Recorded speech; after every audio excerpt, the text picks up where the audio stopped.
Good afternoon, everybody. How are you doing? Blog Talk Radio.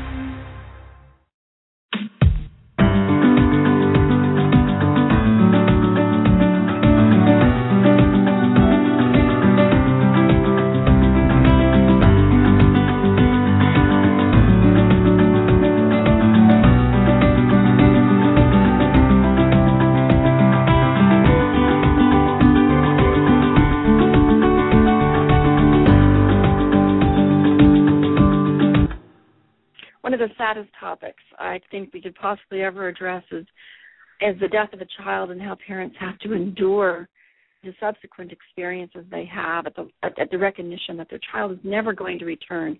And to be quite honest with you, between the experience of a child dying and the years that follow to recover from such, and recovery is actually not an accurate word, the experience of always wishing that your child would come back, would resurrect, would be able to enter into the room, would come back and say, hi, Mom, or give you a hug, or all the memories or all the hopes that an individual has about being able to passage through the anniversary experiences that one anticipates. For example, much of the country in the United States has gone through some sort of graduation with a child, whether it's a cousin, a nephew, a niece, a daughter, a son, a brother, a sister. Someone likely has graduated that's fairly close to you, and graduating from whatever school, elementary, middle school, high school, college. And so as a consequence, that becomes an anniversary time.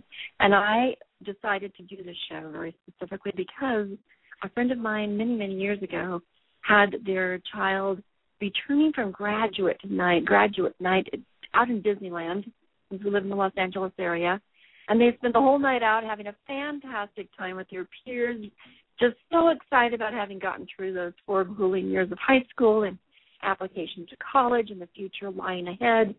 And the child was driving home, the son was driving home, and fell asleep at the steering wheel and crashed the car and died. And my friends have had to deal with that in the subsequent decades, that they've lost their son. They will not see their son's children, their son's wedding, their son's graduation from college. They just do not have that individual in their lives. And it's huge. It's a huge, huge, depressing bereavement process that parents have to go through when they have lost their children. Now, I can't talk about the parents that I've worked with who have had to undergo such horrible, awful strain because of privacy and confidentiality. I would not break what people say to me. So I'm not going to be speaking about any of that. I'm only going to be speaking about people outside my private practice, as well as what the research has to offer.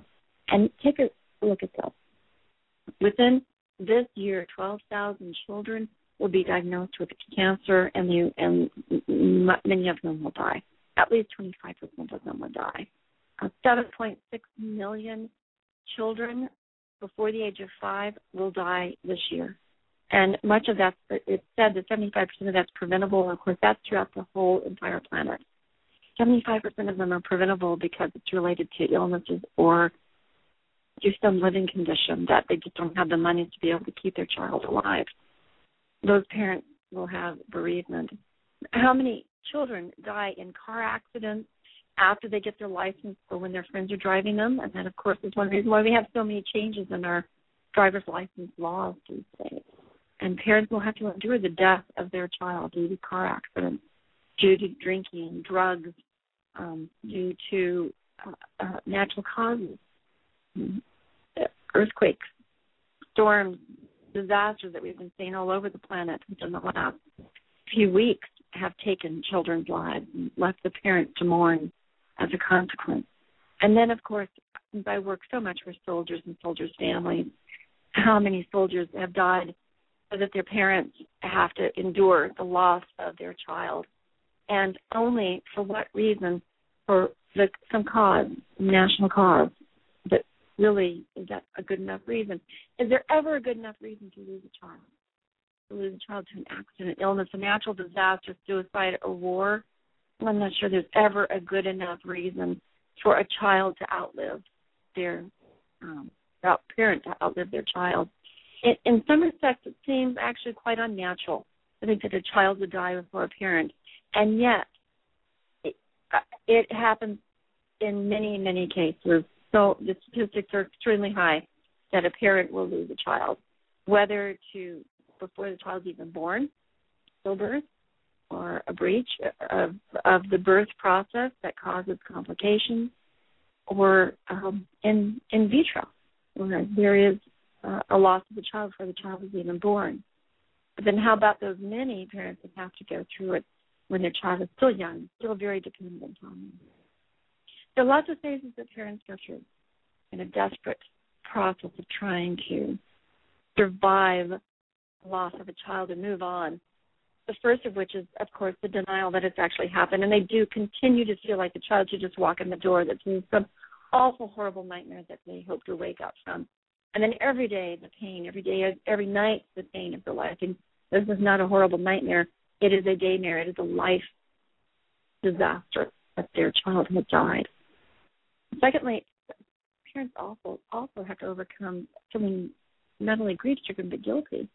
We live our lives as good parents, taking care of our child, making sure that our children are safe and their well-being is taken care of in that regard.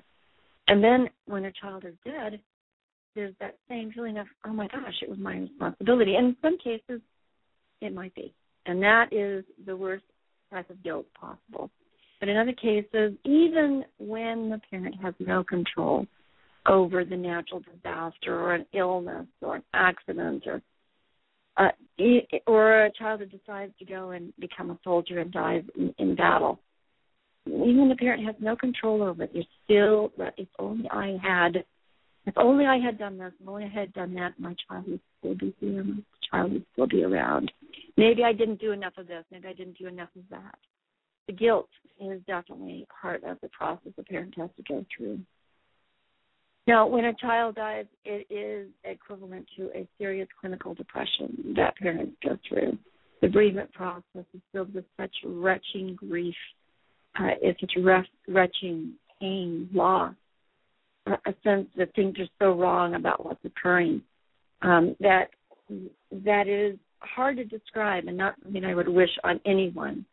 I remember when I first became a parent, psychologist Katina Kostoulis, whom actually has done an interview with me in another show and is archived here, talked about how once you become a parent, your very existence is vulnerable each and every day because whatever happens to that child happens to yourself.